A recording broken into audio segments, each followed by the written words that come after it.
વાંધણી વંશની મેળવી છું દાદા વાંધણી ગાંધી છું દાદા વાંધણી મેળવી છું ત્રીજી વખત જાહેર બોલું છું દાદા વાંધણી હું જગતમાં બોલી ત્યાં સુધી જાહેર બોલી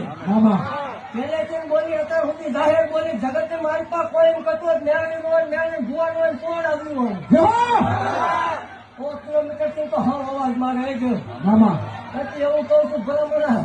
મેં કર્યું એવું કોઈના બાપથી ખાય હે ભલામણ અમર પિયર આપીને બેઠી છું હવે પાછું એવું ઢાકર ખાઈ ગયો એવું કહું છું મારા હોય મુદાય મુદાય આપણા હોય એવું ખરા બોલું ભલામણ ખોટું હોય તો મેળવો ન થાય હું કરોડ ના